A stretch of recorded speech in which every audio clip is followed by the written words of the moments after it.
Good news! Central Americano MBBS just 34 lakhs. Columbus Central University. మీరు రచయితగా ఎంతో కష్టపడ్డారు. ఎంత కష్టపడ్డారో నాకు తెలుసు. బట్ దాంతో కంపేర్ చేస్తే మీరు నటుడిగా పడ్డ కష్టం చాలా తక్కువనే చెప్పాలి, రైటర్గా పడ్డ కష్టం కంటే. బట్ దాంట్లో సంపాదించలేని డబ్బు నటుడిగా మీరు సంపాదించారు, అది కూడా నిజం. అంటే అంటే ఇప్పుడు ఎంఎస్ నారాయణ గారు కావచ్చు, తనికెళ్ళ భరణి గారు కావచ్చు, మీరు కావచ్చు, రైటర్ కంటే ఆర్టిస్ట్గానే ఎక్కువ సంపాదించారు. అంటే ఇది ఎలాంటి ఇండికేషన్ తీసుకెళ్తుంది కొత్తగా వచ్చే రచయితల మీద? అరే నేను రచన కంటే కూడా ఆర్టిస్ట్గా మీద కాన్సన్ట్రేట్ చేస్తే బెస్ట్ కదా, అంటే కొత్తగా వచ్చే రచయితలు కూడా రాకుండా ఆగిపోతారా? దీనివల్ల ఎలాంటి ఇండికేషన్స్ వెళ్తాయి? భలే క్వశ్చన్ అడిగావయ్యా టీ అన్నారు. సగం అడిగాక ఏం చెప్పాలి, ఇలా అడుగుతున్నాడు ఏంటి అనుకున్నాను. పూర్తిగా ఆన్సర్ కూడా క్వశ్చన్లో. మంచి క్వశ్చన్. సినిమా వాళ్ళని ఎవరిని రెఫరెన్స్ తీసుకురాకుండా చెప్దామని నీ సగం క్వశ్చన్ అయ్యాక అనుకున్నాను. పూర్తిగా అయ్యేటప్పుడు నువ్వే పేర్లు చెప్పు, తనికెళ్ళ భరణి గారు కానీ ఇంకోటి కానీ ఇంకోటి అన్నావు కాబట్టి నేను సినిమా రెఫరెన్స్లతోటే చెప్తాను. రచన, నటన. రచన ఎంత కష్టమో నటన అంత సులభం. కానీ రచన ఎంత గొప్పదో నటన అంత సెకండరీ. అదే కోడి లేకుండా గుడ్డు రాదు అన్నట్టుగా రచన లేకుండా నీకు పెర్ఫార్మెన్స్ ఎలా వస్తుంది, నటన ఎలా వస్తుంది? ఏ రచయితకైనా స్క్రిప్ట్ కావాలి కదా. స్క్రిప్ట్ ఈవెన్ పోనీ చార్లీ చాప్లిన్కి ఏం డైలాగ్ ఉందని రచన. చార్లీ చాప్లిన్ కూడా ఎక్స్టెంపోర్లో అన్నీ మాట్లాడేసి నువ్వు కాదు, స్క్రిప్ట్ రాసుకుంటాడు. దాన్ని లెఫ్ట్ సైడ్ రాయడం ఇంకా కష్టం. డైలాగులు ఉండవు. ఆ భావాన్ని ఏం చేసి రప్పించాలని లెఫ్ట్ రాసుకోవడం ఇంకా కష్టం. కాబట్టి రచన అక్కడ కూడా ఉంది. మూకీల్లో కూడా రచన ఉంది, స్క్రిప్ట్ రాసుకోవాలి. అయితే ఇప్పుడు ఇందాక మనం అనుకున్నాం, అది స్క్రీన్ మీద కాదు పొద్దున్న అనుకున్నాం, ఆ రోజులే బాగున్నాయా అనుకున్నాం అక్కడ. అంటే నువ్వు రేపు ఇవి కూడా అలాగే అనుకుంటే ఏదో అన్నావు నువ్వు. పొద్దున్న ప్రతి ఒక్కరికి అలాగే ఉంటుంది. సక్సెస్ ట్రాక్ అందరికీ అలాగే అనిపిస్తుంది. ఇప్పుడు స్కూల్కి వెళ్లకుండా ఆడుకుంటున్న పిల్లాడిని స్కూల్కి వెళ్ళాక అడిగితే, ఎరా ఇప్పుడు స్కూల్కి వెళ్తే బాగుందా, వెళ్లకుండా ఉంటే బాగుంది? వెళ్లకుండా ఉంటేనే బాగుంది, హాయిగా ఆడుకునేవాడిని, ఇప్పుడేమో అదే వాళ్ళు హోంవర్క్ ఇచ్చేస్తున్నారు అంటాడు. వీడు హై స్కూల్లో చేరాక, ఎరా హై స్కూల్ బాగుందా, ఎలిమెంటరీ స్కూల్ బాగుందా అంటే, ఎలిమెంటరీ స్కూల్ బ్రహ్మాండంగా ఉంది, డొమ్మాలు కొట్టేసినా కూడా మనకి జ్వరం వచ్చిందని ఇంకోటి అంటే ఏదో ఒప్పుకునేవారు. ఇప్పుడు తోళ్ళు అది చేస్తున్నారు. పైగా ఇన్ని బుక్స్, అప్పుడు పలక ఇదేనా చాక్ పీస్ అంతేనా. అప్పుడు కాలేజీకి వెళ్ళాక అది బాగుందా ఇది బాగుందా అంటే, హై స్కూల్లో చక్కగా తెలుగులో చెప్పేవారు, ఇప్పుడు ఇంగ్లీష్లో చెప్పేస్తున్నారు, అర్థం కావట్లేదు. మా రోజుల్లో మాట. ఇప్పుడు ఇంకో ప్రాబ్లం ఏదో చెప్తాడు.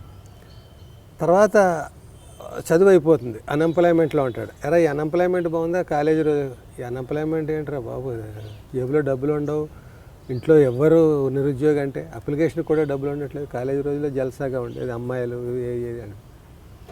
ఉద్యోగం వచ్చాక నిరుద్యోగం బాగుందా, ఉద్యోగం బాగుందా అంటే, ఉద్యోగంలో ఏముందిరా, జీతం ఇది అది దాంతోటే సరిపెట్టుకోవాలి, నిరుద్యోగంలో హాయిగా ప్రయత్నాలు చేసుకుంటూ ఏదో ఉండేవాళ్ళు. ఇలాగ ఎక్కడికక్కడ పెళ్ళి అయ్యాక బాగుందా, పెళ్ళికి నిన్న బాగుంది ఈవేళ బాగోలేదు అంటాడు ప్రతిదీ. ఒక్క రచన నటన విషయంలోనే ఒక రచయిత నటుడైతే నిన్న రచనే బాగుంది అని అవండవు, చచ్చినా అండవు, ఈవేళ యాక్టింగే బాగుంది, హాయిగా ఉంది, మధ్యన రాయట్లేదు అంటే దండం బాబు అంటాడు. ఎందుకంటే అది అంత కష్టమని, అది అంత చెడ్డదని కాదు, అంత కష్టమని. మరి కష్టమైంది చెయ్యను, సులభమైందే చేస్తాను అంటే విలువ ఎప్పుడు కూడా నేను రెండు. కాబట్టి నేను రచయితగా పొందిన గౌరవాన్ని నటుడిగా పొందలేదు అనట్లేదు. కానీ నువ్వు అన్నట్టుగా అది 51, ఇది 49. ఓకే, 59 మార్కులు 100లో దానికి పడితే రచయితగా, 49 మార్కులు నటుడిగా పడి ఉండదు. కానీ మరి ఆ భరణి అలాంటి ఆన్సర్, నేనే భరణిని అడిగాను ఎప్పుడో, ఏమైనా నీకు అప్పుడు బాగుందా, ఎప్పుడు బాగుంది, ఇప్పుడే హాయిగా ఉందా లేదా అన్నాడు. అమ్మాయి నా మనసులో ఉన్న ఆన్సరే ఇచ్చాడు. డాక్టర్ గారు కాఫీ పాలు తాగాలండి లేకపోతే కషాయం తాగాలండి అని అడిగితే పాలు తాగవయ్యా అన్నాడు. అమ్మాయి నేను పాలే అనుకున్నాను, డాక్టర్ కూడా పాలే తాగమన్నాడు, కషాయం తాగక్కలేదు అన్నట్టుగా. అలాగే రచన బెటరా నటన బెటర్ అంటే నటన బెటర్ అంటే బాగుండు అనుకుంటే నటనే బెటర్ అన్నాడు అన్నట్టుగా. కానీ ప్రతిదీ నిన్న బాగుంది ఈ వేళ కంటే అని ఎందుకు, ఇవి ఒక్క విషయంలోనే నిన్న రచన కంటే ఈ వేళ నటనే బాగుందని ఎందుకు అంటున్నాం? ప్రజెంట్ ఎప్పుడు బాగుండదు కదా, అయినా ఎందుకు బాగుంది అంటున్నాం? అది అంత కష్టం కనుక, అది అంత చెడ్డది కనుక కాదు. ఏమైనా నీకు ఒక డ్రైవర్ని నీకు రిక్షా తొక్కడం బాగుందా ఆటో నడపడం బాగుంది అంటే డెఫినెట్గా ఆటో నడపడమే బాగుంది అంటాడు. చెమటలకు ఎక్కుతూ రిక్షా తొక్కడం బాగుందని ఎవడైనా అంటాడా? మరి ఈ లెక్కన రిక్షాలు అంతరించిపోవాల్సిందేనంటే ఏంటి సమాధానం? కానీ రిక్షా అంతరించిపోతే పర్వాలేదు, ఆటో ఉంటుంది. కానీ రచన అంతరించిపోతే నటన ఉండదు. పోలిక కరెక్ట్ కాదు నాది. కానీ కష్టం మాత్రం, ఇది కష్టం అది సుఖం, ఎవడైనా ఆ సుఖమే బాగుందనే అంటాడు. అయితే ఎందుకు కష్టం, ఎందుకు అది వద్దనుకుంటాడు రచన? ఎందుకంటే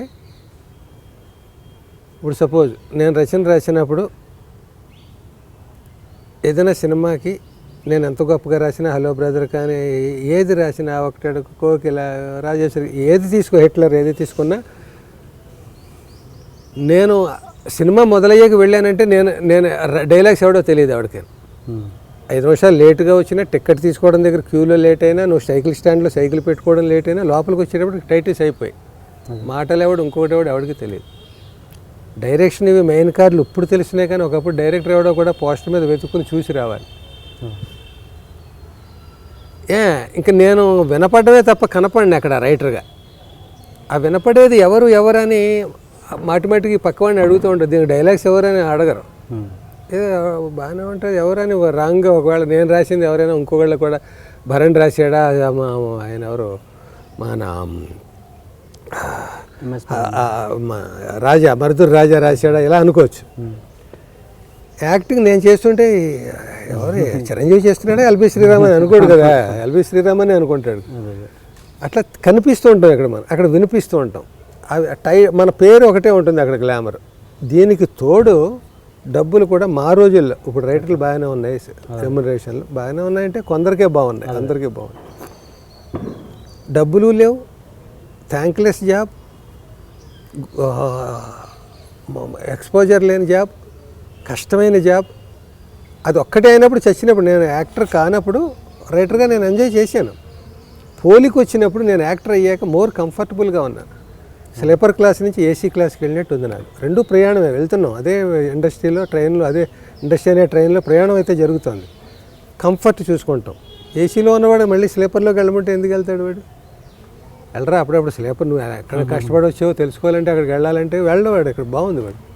అలాగే నాకు ఇక్కడ టచ్అప్ చేసేవాడు, గొడుగు పెట్టేవాడు, నా క్యారేజ్ సర్దేవాడు, డేట్లు చూసేవాడు, కారు నడిపేవాడు. ఇంతమందికి నేను అలవాటు పడి నేను మేకప్ వేసుకుంటుంటే ఎవడో సీన్ అసిస్టెంట్ డైరెక్టర్ వినిపిస్తుంటే ఏంటన్నావు, ఈ ఆర్టిఫిషియాలిటీ సుఖాలు వీటిలన్నిటికీ అలవాటు పడిపోయాక కష్టపడి రాసుకుని డైరెక్టర్ ఓకే కాదన్నాడంటే మళ్ళీ ఇంకో వెర్షన్ రాసి నచ్చ చెప్పుకొని ఆర్టిస్ట్కు ఛాన్స్ ఉంది, డబ్బింగ్ దగ్గర డబ్బులు వసూలు చేసుకుంటాడు. ఇక మొదటి పేమెంట్ ఇస్తారు, మళ్ళీ ఇస్తారు ఎవరో ప్రతిదీ లాటరీయే. రైటరు డైరెక్షన్ డిపార్ట్మెంట్లో డైరెక్టర్ కాక మిగిలిన వాళ్ళు ఏంటంటే బాగా పాపం కష్టపడుతూ నష్టపోయేవాళ్ళు ఎవరంటే రైటర్స్. నేను కొందరు పెద్దవాళ్ళ గురించి చెప్పట్లేదు, మామూలు రైటర్సు, డైరెక్టరు, కో డైరెక్టర్ తప్ప మిగతా డైరెక్షన్ డిపార్ట్మెంట్ ఉంటుంది, వాళ్ళు గొడ్డు చాకిరి. వాళ్ళకి ఏం డబ్బులు వస్తున్నాయి ఏం రావట్లేదు అనేది అన్ని చోట్ల మనం చెప్పలేం. చాలా కష్టపడతారు.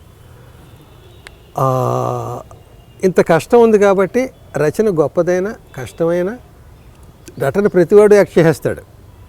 టాలెంట్ ఉన్నవాడు లేనివాడు కూడా యాక్ట్ చేయొచ్చు. రచనకి టాలెంట్ ఉండాలి. ఆ టాలెంట్ ఉండి కూడా 10 మందిలో ఒకటికి ఆ టాలెంట్ ఉండింది. అందరూ రచయితలు ఉంటారు, నటులు 1000 మంది ఉన్నారు, రచయితలు 10 సంఖ్యలోనే ఉన్నారు. మరి ఎందుకైనా రావట్లేదు? ఇది కష్టమైంది. కష్టం ఉన్నా పడతాడు, గుర్తింపు లేనిది. గుర్తింపు ఉంటే, డబ్బులు ఉంటే నటన కూడా వదిలికొచ్చేస్తారు. ఈ డబ్బు కూడా ఇందులో నటనలో ఉంది.